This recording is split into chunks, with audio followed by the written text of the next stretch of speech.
എപ്പോഴും ഫേസ് ചെയ്യുന്നത്, നമുക്കറിയാം എറണാകുളത്ത് ഭയങ്കര തിരക്കായിരിക്കും എപ്പോഴും. അത് പിന്നെ നമുക്ക് ഒരു പരിധി വരെ കൺട്രോൾ ചെയ്യാൻ പറ്റില്ല. പക്ഷെ ആ തിരക്കിന്റെ ഒരു മെയിൻ കാരണം പ്രൈവറ്റ് ബസ്സുകളാണ്.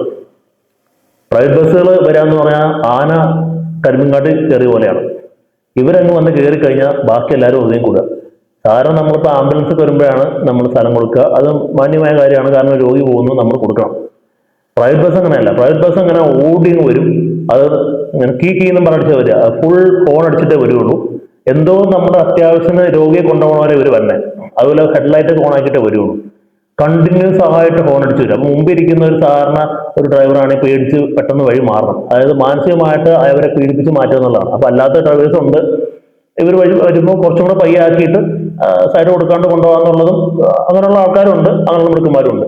എനിവേ ഇവരുടെ ഈ ഓട്ടം പോലീസുകാരുടെ മുമ്പിൽ തന്നെയാണ്, ട്രാഫിക് പോലീസിന് മുമ്പിൽ തന്നെയാണ് ഈ കാണിക്കണൊക്കെ. അപ്പൊ ഇവരുടെ ഒരു ശീലം എന്ന് വെച്ചാൽ അവർക്ക് പറയാനുള്ള ന്യായം എന്ന് വെച്ച് കഴിഞ്ഞാൽ അവരുടെ ടൈം ഷെഡ്യൂളാണ്.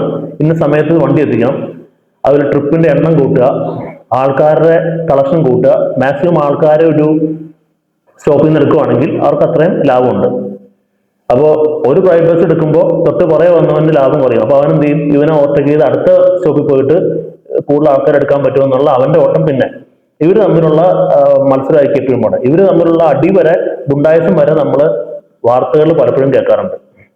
ഇതിനൊക്കെ ഇരയാവുന്നത് വഴികൾ പോണ ടാക്സ് കൊടുക്കുന്ന നമ്മളെ പോലുള്ള ആൾക്കാരൊക്കെ തന്നെയാണ്. അതായത് ഇവർക്കൊരു ബ്ലൈൻഡ് സ്പോട്ട് ഉണ്ട്, നമുക്കറിയാം. എല്ലാ വണ്ടിക്കും, വലിയ വണ്ടിക്കും ചെറിയ വണ്ടിക്കൊക്കെ ലെഫ്റ്റ് സൈഡിൽ ബാക്കിലായിട്ട് ബ്ലൈൻഡ് സ്പോട്ട് ഉണ്ട്. നമുക്ക് ഓടിക്കാൻ ഡ്രൈവർക്ക് സ്ഥലം കാണാൻ പറ്റില്ല.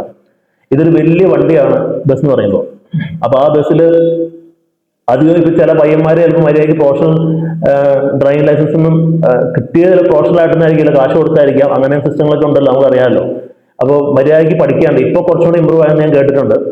അപ്പൊ അങ്ങനെ ഡ്രൈവ് മര്യാദയ്ക്ക് അറിയാൻ പാടില്ലാത്ത ഒരു വണ്ടി ഓടിക്കുമ്പോൾ ഈ വണ്ടിയുടെ അറ്റം വന്ന് നമ്മുടെ വണ്ടി മുട്ടുക.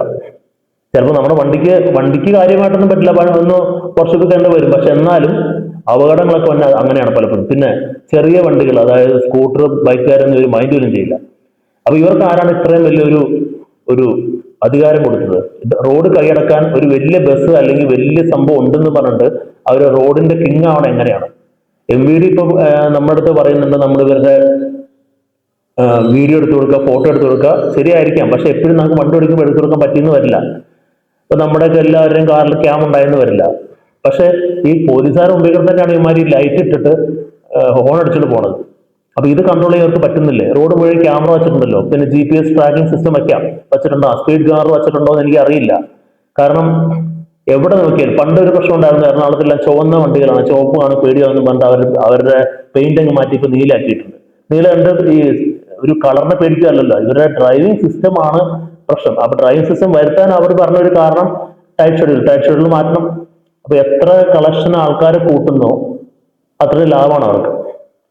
എത്ര ട്രിപ്പ് കൂട്ടുന്നോ അത്രയും ലാഭമാണ്. അപ്പൊ സ്പീഡാണ് അവിടെ വരുന്നത്. പിന്നെ കോമ്പറ്റീഷൻ ബിറ്റ്വീൻ ബസ്സസ്, അതാണ് അതിൽ അടുത്ത സംഭവം. അപ്പൊ ഇത് രണ്ടും മാറ്റാൻ വേറെ സിസ്റ്റം ഉള്ളത് കിലോമീറ്ററിന് കാശ് കൊടുക്കുക എന്നുള്ളതാണ്. അത് പല ഡെവലപ്ഡ് നേഷൻസും അങ്ങനെ ആക്കിയിട്ടുണ്ട്. അങ്ങനെ ആകുമ്പോൾ അതിന് റഷില്ല. നമുക്കിപ്പോൾ KSRTC ബസ് നോക്കിയാൽ അതിൽ ചില പ്രശ്നക്കാരെ ഡ്രൈവേഴ്സ് ഒഴിവാക്കിയാൽ ബാക്കിയൊക്കെ KSRTC ബസ് മാന്യമായിട്ടാണ് പോകുന്നത്. കാരണം അവർക്ക് അത്ര ധൃതിയൊന്നുമില്ല, എത്തിച്ചാൽ മതി. അങ്ങനെ ആകുമ്പോൾ അതിന്റെ ഉള്ളിൽ യാത്ര നമുക്ക് ആസ്വദിക്കാൻ പറ്റും. ഇത് പ്രൈവറ്റ് ബസ് വെച്ചാൽ നമുക്ക് കയറിയിരിക്കുമ്പോൾ നമുക്ക് രസമാണ്. നമ്മുടെ വണ്ടി നല്ല സ്പീഡിൽ പോകണം, നമ്മുടെ സ്പീഡിൽ പോകണമെന്ന് കയറിയിരിക്കുന്നവർക്ക് തോന്നും. പക്ഷെ അത് എന്തോരം അപകടം ഉണ്ടാക്കണം എന്നുള്ള ഇരിക്കുന്ന നമ്മളും ഉത്തരവാദിത്ത ബോധത്തോടെയാണ് നമ്മൾ നോക്കാൻ. ഉത്തരവാദിത്ത ബോധമുള്ള പൗരന്മാരാവണം. അതേപോലെ തന്നെ ട്രാഫിക് സിസ്റ്റം, ട്രാൻസ്പോർട്ട് സിസ്റ്റവും ഉത്തരവാദിത്തോടെ വേണം കാര്യം നടത്താൻ. ഉത്തരവാദിത്തോടെ വണ്ടി ഓടിക്കുക എന്നുള്ള സംഭവം നമ്മൾ ഓരോരുത്തരും മനസ്സിലാക്കിയേ പറ്റൂ. അത് നമ്മൾ മനസ്സിലാക്കുന്നതല്ല, ഇപ്പോൾ പ്രൈവറ്റ് ബസ്സുകളിലെ ഡ്രൈവർമാർ മനസ്സിലാക്കുന്നതാണ്. അവർ സമ്മർദ്ദത്തിലായിരിക്കാം, അവരെ അടച്ചു കുറ്റം പറയാൻ പറ്റില്ല. പക്ഷെ ഈ കുറ്റം പറഞ്ഞോ ഇല്ല എന്നുള്ളതല്ല, അവരെ കൊണ്ട് ചിലപ്പോൾ ഇങ്ങനെ ചെയ്യിക്കുന്നതായിരിക്കും. കാരണം ചെറിയ സമയത്തുള്ള ഇത്ര ആൾക്കാരെ എത്തിക്കണം എന്നുള്ളതായിരിക്കും അവരുടെ ഡ്യൂട്ടി. പക്ഷെ അതിന്റെ ഇടയ്ക്ക് എത്ര പേര് മരിച്ചു പോകുന്നു, എത്ര അപകടം ഉണ്ടാവും നമ്മൾ അറിഞ്ഞേ പറ്റും.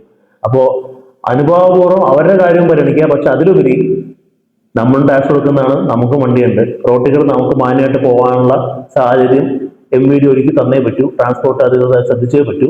അപ്പോൾ അതിനുള്ള കാര്യങ്ങൾ അവരവരുടെ രീതിയിൽ നടത്തിയിരുന്നെങ്കിൽ, ഇനിയും സമയമുണ്ട്, നടത്തിയിരുന്നെങ്കിൽ എവിടെ എത്രയോ അപകട മരണങ്ങൾ ഒഴിവാക്കാമായിരുന്നു. ഈ പ്രൈവറ്റ് ബസ്സുകാരുടെ എറണാകുളത്ത് കളമശ്ശേരി പോയി ചുമ്മാ നിന്നാൽ മതി, ഒരു 10 മിനിറ്റുകൾ കാണാം.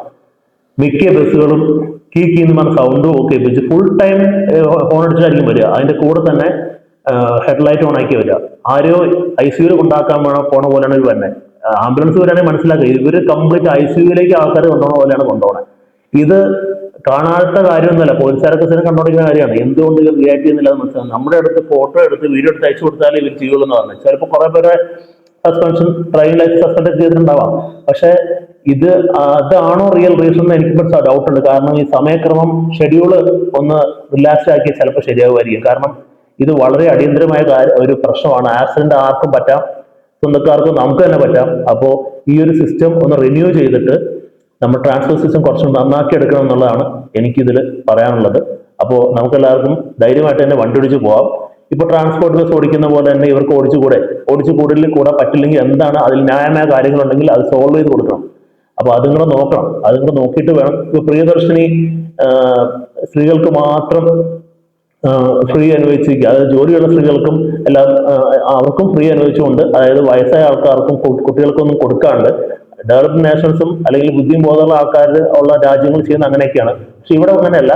ജോലിയുള്ള സ്ത്രീകൾക്കൊക്കെ ഫ്രീ ആണ്. പൈസക്കാരുള്ള സ്ത്രീ ആയാലും ധനികരായ സ്ത്രീ ആയാലും അവർക്ക് ഫ്രീ ആയിട്ട് സ്ഥലത്ത് വേലത്ത് ഭയങ്കര സാമൂഹികം തന്നെയാണ് നമ്മുടെ ഇവിടെ സർക്കാർ ചെയ്തുകൊണ്ടിരിക്കുന്നത്. റിയാലിറ്റി ഒന്നും ഫേസ് ചെയ്യാണ്ട് കുറച്ച് വോട്ടെണ്ണാൻ വേണ്ടി മാത്രം നിൽക്കുന്ന ഇവരിപ്പോ എനിക്ക് തോന്നുന്നില്ല ഇവര് നല്ല എന്തെങ്കിലും ചെയ്യുന്നുള്ളത്. കാരണം ഈ ഫ്രീ സിസ്റ്റം കൊടുക്കുമ്പോൾ തന്നെ ഈ ഫ്രീ ആവുന്നില്ലല്ലോ, ഇതിൽ ആരെങ്കിലുമൊക്കെ കാശ് എടുക്കുന്നുണ്ടാവും. അതിലധികം ഇപ്പൊ പറയുകയാണെങ്കിൽ ആണുങ്ങൾ കൊടുക്കുന്ന കാശ് കൊണ്ടാണ് അവിടെ പെണ്ണുങ്ങൾ പോകുന്നതിന് അർത്ഥം, അല്ലാണ്ട് വേറെ ഒന്നുമല്ല. പെണ്ണുങ്ങൾക്ക് മാത്രം എന്താ പ്രത്യേകത എനിക്കിപ്പോഴും മനസ്സിലായിട്ടില്ല. ആണുങ്ങൾക്ക് ഇല്ലാത്ത എന്ത് പ്രത്യേകത എന്താണുള്ള, കൂടുതൽ റെസ്പെക്ട് എന്തിനാണ് അവർക്ക് കൂടുതൽ കൊടുക്കേണ്ടത്? അങ്ങനെ എല്ലാവർക്കും കൊടുക്കേണ്ടതല്ലേ? ഹ്യൂമൻ റൈറ്റ്സിനാണ് ഏറ്റവും കൂടുതൽ നമ്മൾ പ്രാധാന്യം കൊടുക്കേണ്ടെന്ന വിശ്വാസത്തിലാണ് ഞാൻ ഇരിക്കുന്നത്. അപ്പോൾ ഇതിൽ ഫ്രീ ആയിട്ട് പോകുന്നവർ ആലോചിക്കുക, വേറൊരാളുടെ കാശിലാണ് ഇപ്പൊ നിങ്ങളെല്ലാം പോകുന്നതെന്ന് ആലോചിക്കുക. അതിപ്പോ ഞാൻ സ്ത്രീകളെ പറഞ്ഞിട്ട് കാര്യമില്ല, കൊടുത്ത് സർക്കാരിനെ പറഞ്ഞാൽ മതി. ഒരു 4 വോട്ടിന് വേണ്ടി മാത്രം അത് ചെയ്തതാണ്. അത് സ്ത്രീകളുടെ കുറ്റമല്ല ശരിക്കും പറയും. പക്ഷെ സിസ്റ്റം തന്നെ ശരിയാണ്. തിരിച്ചായിരുന്നെങ്കിലോ ആണുങ്ങൾക്ക് ഫ്രീ ആണ് പെണ്ണുങ്ങൾക്ക് ഫ്രീ എന്ന് പറഞ്ഞ ഇവിടെ എന്തൊക്കെ സംഭവിച്ചേനെ?